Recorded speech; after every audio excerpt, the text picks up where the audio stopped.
Hello everybody, today I'm going to be reviewing Citizen Kane. This came out in 1941. It was directed by Orson Welles. He also co-wrote it and starred in it and produced it. And y'all knew that this was coming because I talk about Orson Welles so damn much. How could I not eventually get to the point where I had to review Citizen Kane? So here you go. Orson Welles really needs no introduction at this point, especially if you are a cinephile, but I'll give him one anyway just because it really does feed into the inception of Citizen Kane in terms of his history as a creative person.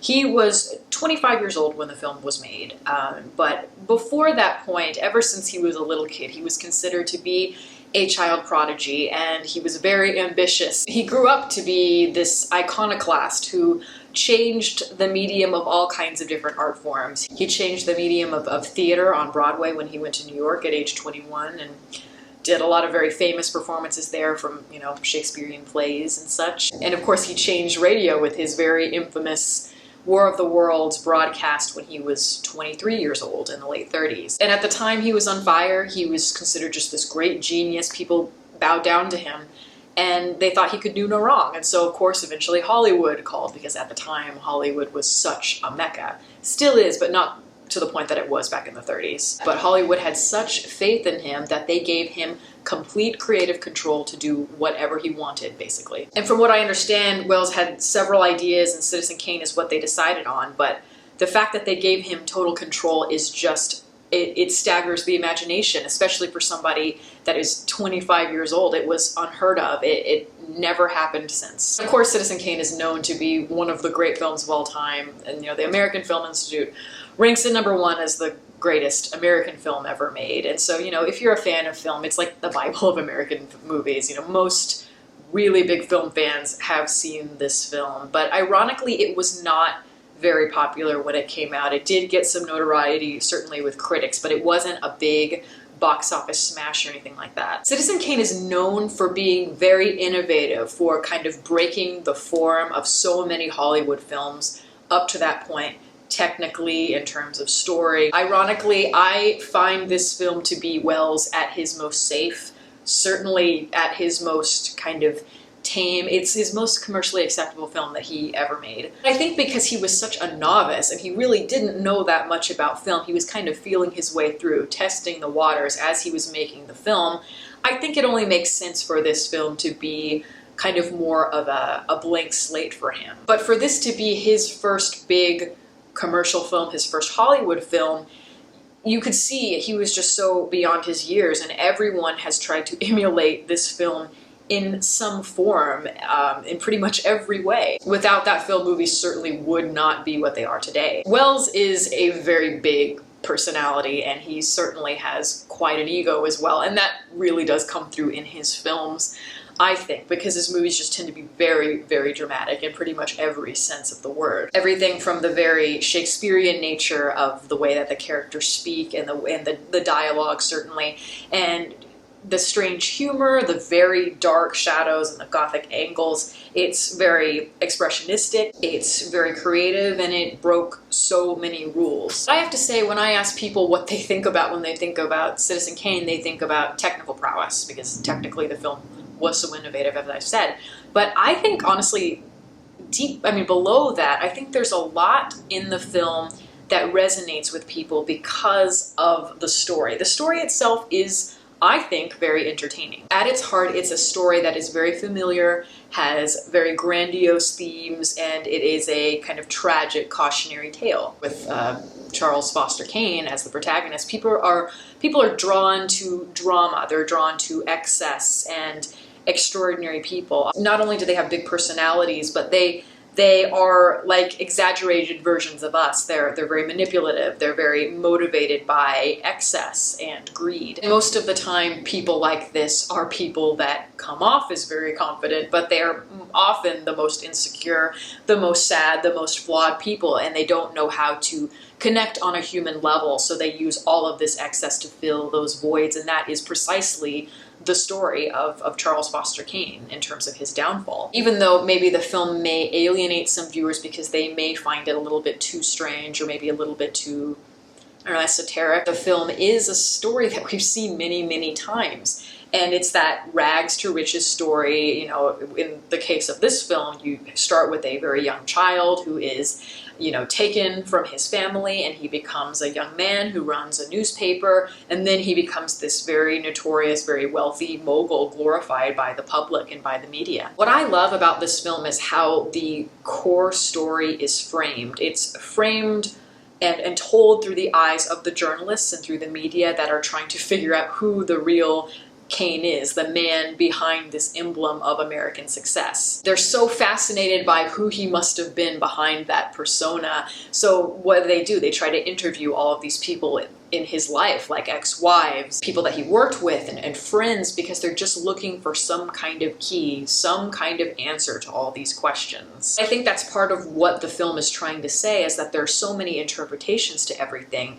Everything is so complex, and in this case, everyone that he knew has their own interpretation of who Kane was, depending on, you know, who the person was and at what time they knew him in his life. So who can truly know the difference between the persona and the man? That idea is reflected in the way that the film is structured, because it has a very elliptical feel to it.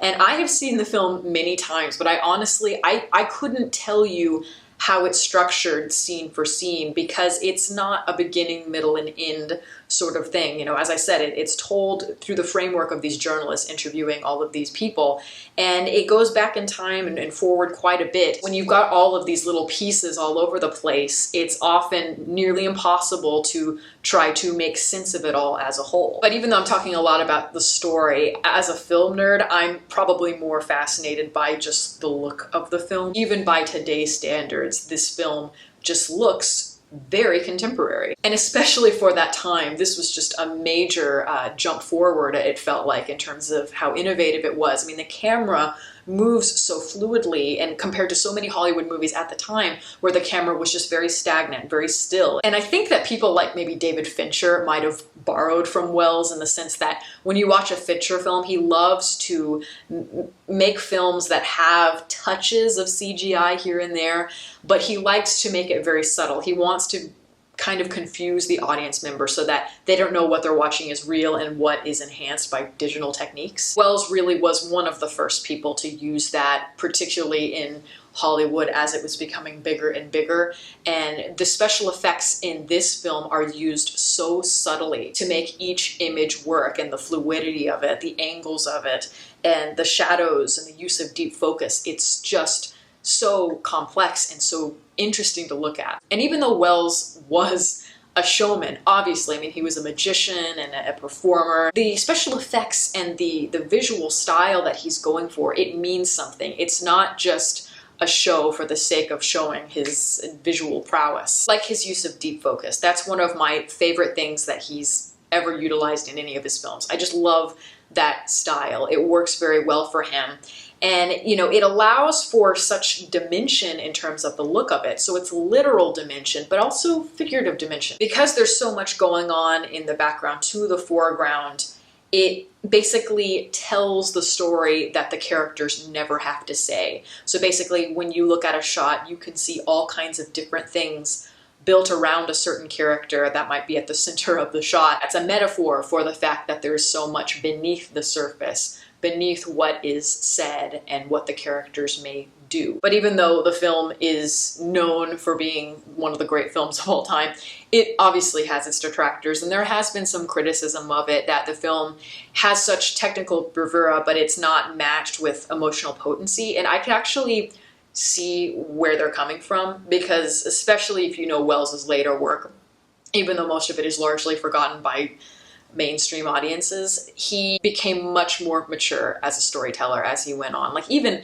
The Magnificent Ambersons, which came out not too long after Citizen Kane, that is a very heartbreaking, very emotional piece that to me is far more evolved than Kane is. But that being said, I actually find a lot of emotional moments in Kane that really do resonate with me. When Kane meets Susan, his second wife, for the first time, that's when the film really starts to hone in on something that has gravitas. It's a really sad relationship because he's drawn to her for her naivete, her innocence, her humor, the fact that she needs to be taken care of. When they meet, Kane relates to her in that sense because he sees kind of a version of who he was when he was younger, before all of the success and all of that. And it's a tender scene and a sad one because of how, I mean, once you see the film and you go back and watch it, it's maybe very bittersweet because you see how the relationship turns sour quite quickly. Their relationship gets to the heart of what makes Kane so flawed. He's a man who was used to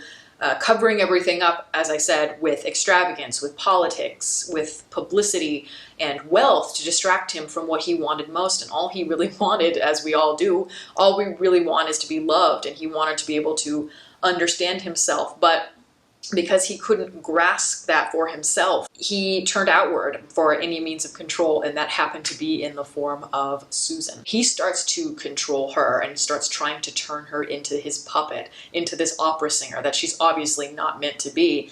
That's when you realize how selfish, how insecure he is. She becomes his possession, essentially. That really reflects what happens in so many marriages and relationships. If you can't understand the person that you're with, you try to turn them into a version of yourself, or the person you were, or the person that you want to be. As the film goes on, it unmasks this kind of male dominant man that depends on prowess and that public persona. Of course, I can't talk about Citizen Kane without mentioning one of the most famous devices utilized in American movie history, and that of course is the famous Rosebud, which the film is built around. Rosebud at its most basic level is a metaphor for nostalgia, for the innocence of childhood that was taken away from him. But I don't know if I buy into the idea that Rosebud should be this MacGuffin that's supposed to represent the point of the film, because I think that that's too simplistic, and it's certainly way too simplistic for Wells. I don't think that he saw it as a powerful device either, even when he was making it. I think he found it amusing and used it as a joke. In an interview, he once called it a tawdry device, a dollar book Freudian gag, and he wasn't very proud of it. What I think is a much more powerful metaphor, and one that works much better, would be the idea of the puzzle pieces, because you see puzzle pieces used throughout the film all the time. That's just far more effective as a device because it represents this tapestry of elements that we are trying to fit together in order to understand life. People focus on Rosebud because it's clear and it's easy. Rosebud to me is that joke on the audience, because obviously there's much more to the film than that, and obviously you can't sum up a single memory or a man's life with just one word. As I said, I really admire this film a lot, obviously, but I don't think it's the best film ever made. I don't think you can really say that there is one film that is the greatest film ever made. Just like you can't say there's one piece of music that's the best music ever made. There's no such thing. It's all up to interpretation. Wells made so many interesting films that push the envelope way harder. I mean, my favorite film of his is The Trial.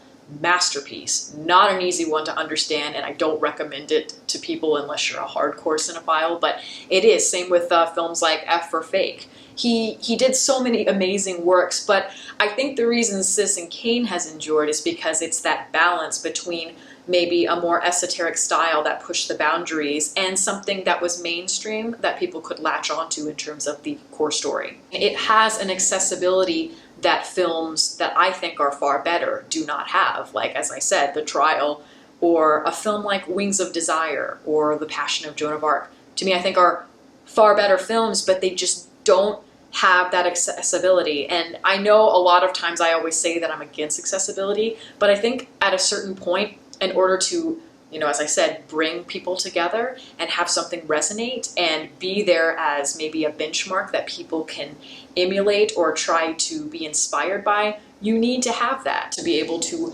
further the medium of film or whatever medium we're talking about. So in that sense, I think Citizen Kane is really wonderful and should be studied, and it is greatly admired. And it's also it's a good film. It's entertaining. It's a great story. And that is my review. Thank you all for listening. If you'd like to follow me on Twitter, the link is below, and you can also like my Facebook page and the link below that one. Catch you next time.